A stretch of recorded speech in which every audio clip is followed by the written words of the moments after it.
Hi, boys and girls. I'm Dr. Arora, Dr. Puuja Arora, your study buddy and mentor from Just MRCOG.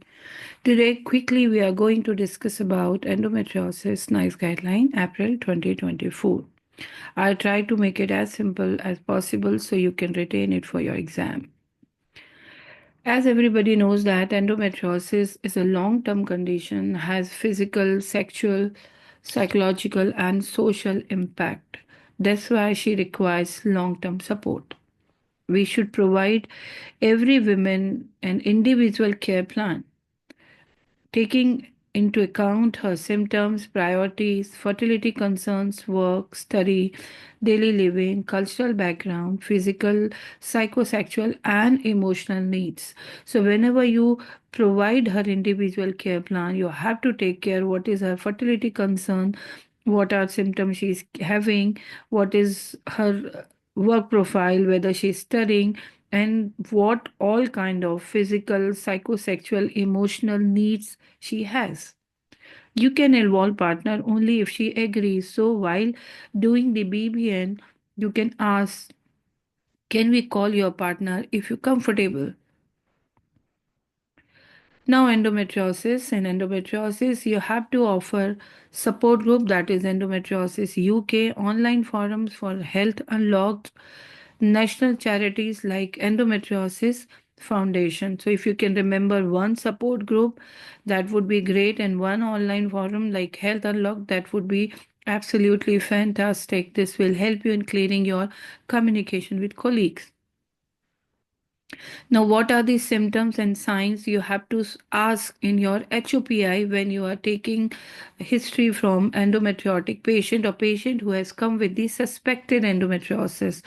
Chronic pelvic pain, dysmenorrhea, dyspareunia means difficulty or painful sexual intercourse, which can be during or after sexual intercourse, right?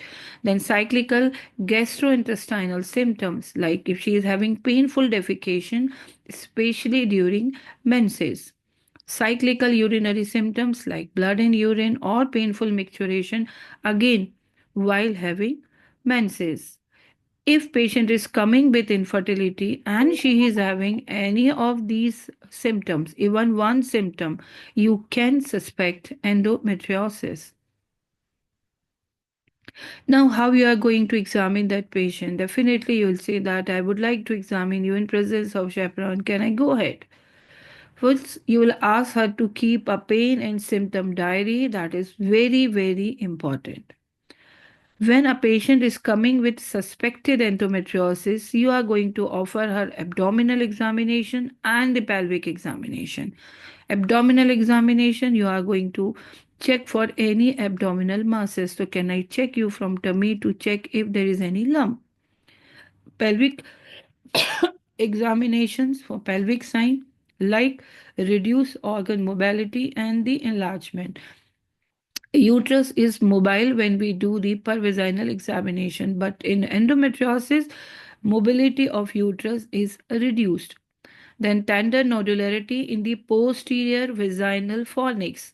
That is a sign of rectovaginal endometriosis. So patient is having a rectovaginal endometriosis. You may find tender nodularity in posterior vaginal fornix, and patient may come with painful defecation, cyclical painful defecation, that is during menses.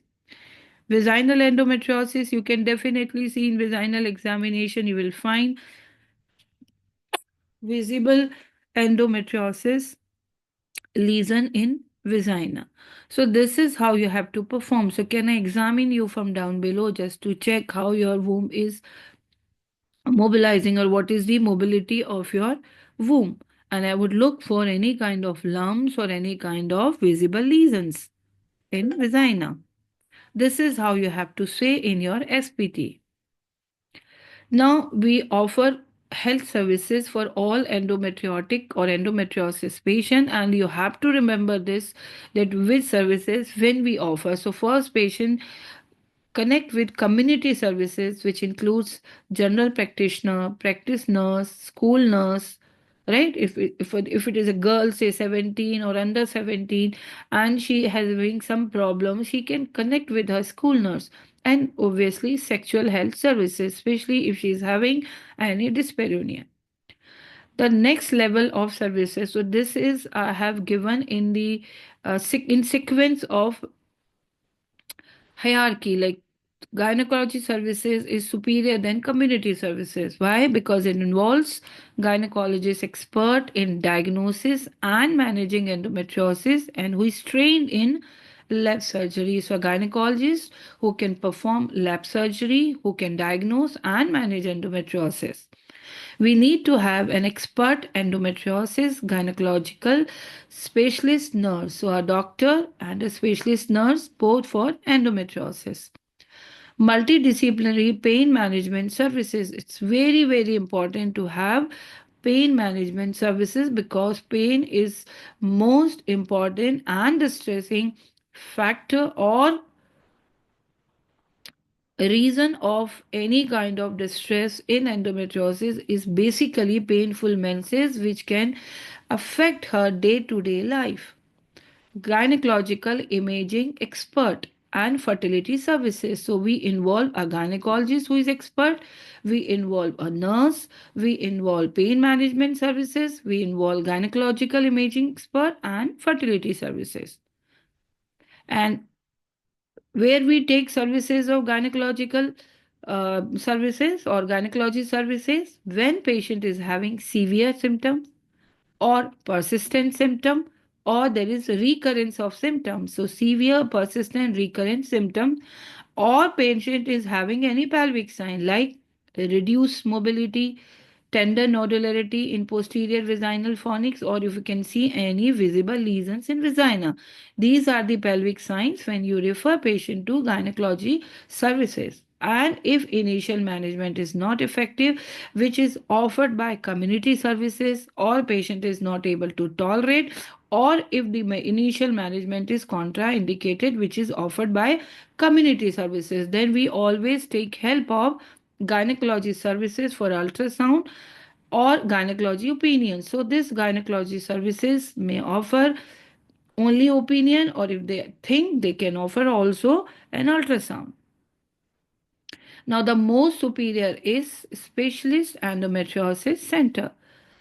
What is the difference between gynecology services and the specialist endometriosis services? Here you will find specialized healthcare professionals, but here you will find super specialized healthcare services like expert gynecologists in endometriosis with advanced lab skills, colorectal surgeon with endometriosis expertise, urologist with endometriosis expertise, expert endometriosis gynecology specialist nurse.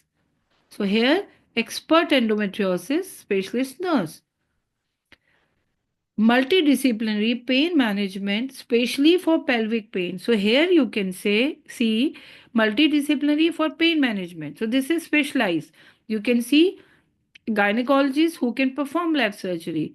You can see gynecology imaging expert, but here you find all super specialized like who can pain management, MD, that is multidisciplinary, which can manage pelvic pain. Expert gynecology imaging expert for endometriosis. So here we look for gynecological imaging expert, but in super specialized or specialist endometriosis services, we need or they include imaging expert of endometriosis, not only gynecological imaging expert, but who they are have expertise in endometriosis. Advanced diagnostic facility. This is not the part of gynecology services. This is an added one. Radiology and histopathology. Fertility services basically in both. So added one is colorectal, urologist, and advanced diagnostic facility. In rest healthcare professional, they have upgraded the expertise. Remember that, boys and girls. Now, referral. So, here we have seen that if gynecology services, we refer them either for opinion or if they think they can offer you ultrasound and what are the indications. Now, specialist endometriosis services. It specialist endometriosis services we refer when there is deep endometriosis. You have to remember that whenever there is deep endometriosis means when there is involvement of bowel, bladder, ureter, or it is outside pelvic cavity, then it comes in the jurisdiction of specialist endometriotic services. So whenever you find any such thing in your scan report or as per symptom, you are going to involve this services. When there is young women, do not forget to involve pediatric and adolescent gynecology services, rest gynecology services or specialist endometrial services. This we will refer as per her response condition and what kind of endometriosis she is having, superficial or deep endometriosis.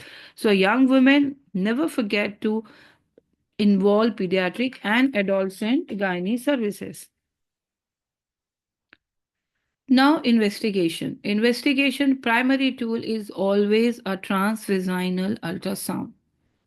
We only offer transabdominal when it TVS or transvaginal is not appropriate. Means if patient is not sexually active, never been sexually active, or probably patient is not interested, or patient is having dyspareunia, she is not comfortable with TVS. And this we offer both for superficial and deep endometriosis. So primary tool transvaginal ultrasound we offer both for superficial and deep endometriosis. Like what is superficial endometriosis? When she has some symptoms and you have suspected endometriosis, though abdominal and pelvic examination is normal. So, in superficial endometriosis, you are suspecting endometriosis, but her abdominal and pelvic examination is normal, even though you will use this as primary tool. Now coming to deep endometriosis. For deep endometriosis, to identify endometriosis and if there is any symptom which can suggest us or any sign which can suggest us involvement of bowel, bladder or ureter. So primary tool transvaginal ultrasound for superficial and deep endometriosis. MRI we do offer in certain patients, but it is not considered as primary tool. We consider when we find or we doubt or we suspect deep endometriosis.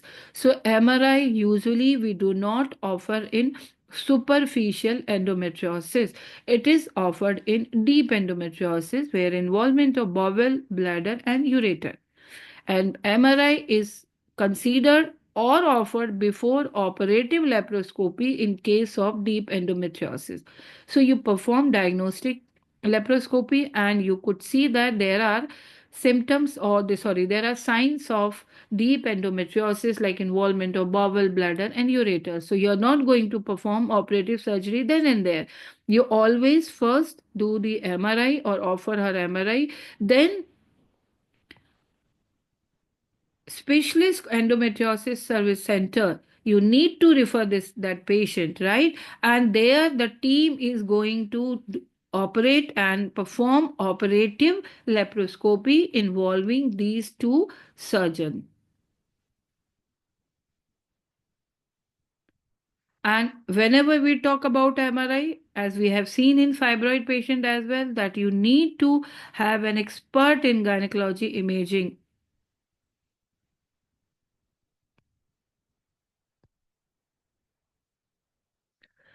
Third investigation is CA125, which has absolutely no role in diagnosing endometriosis. So you are not going to offer this test if she has not been tested or investigated for this.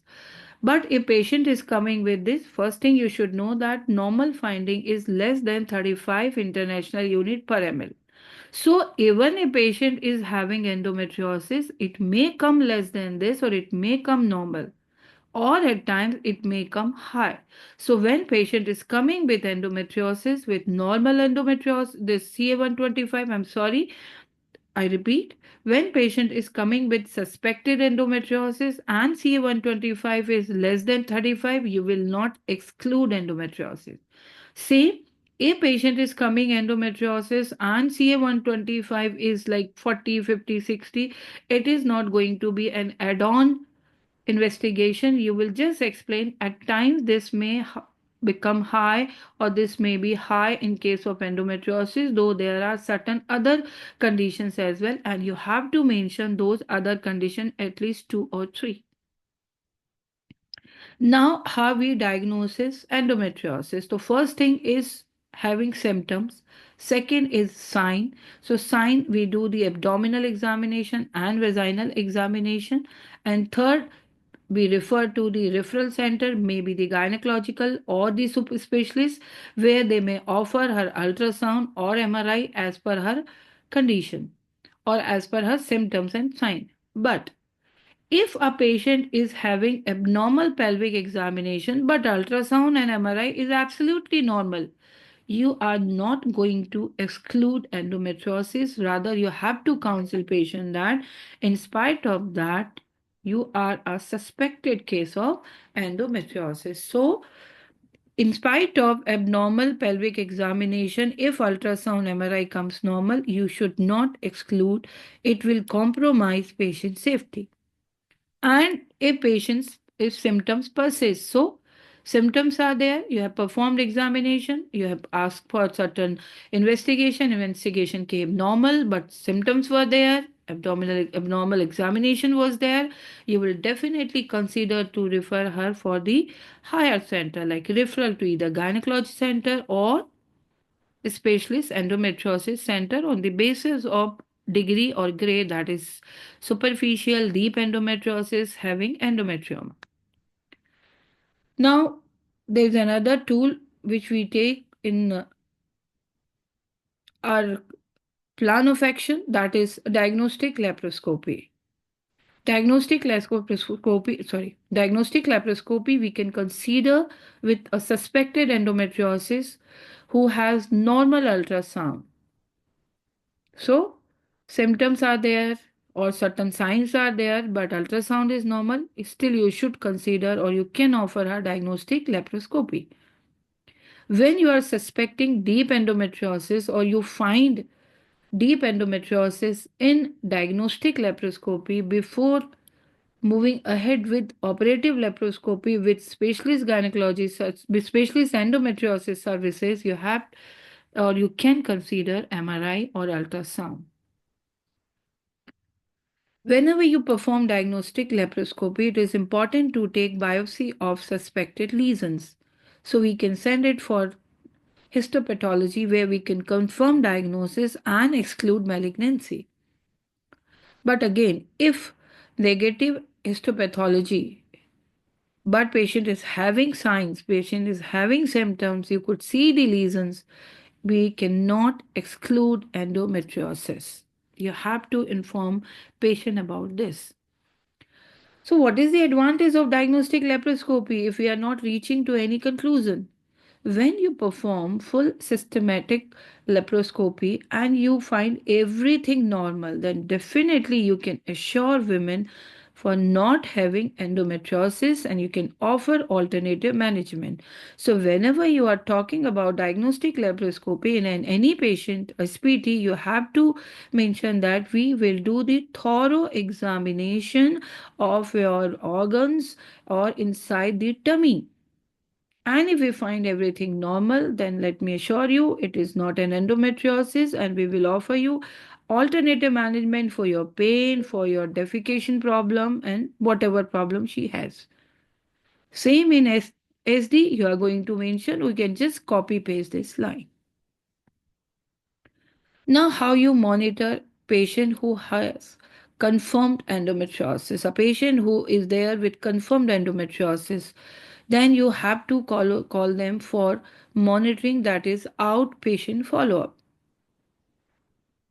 For all confirmed endometriosis, especially if those patients denying for surgery and having deep endometriosis or endometrioma, either one or both, side or in one side more than one, and the size is more than 3 centimeters. So it's very important patient safety point and applied clinical knowledge both, that you will inform patient if she denies for surgery that you have to come for the follow up in clinic, right?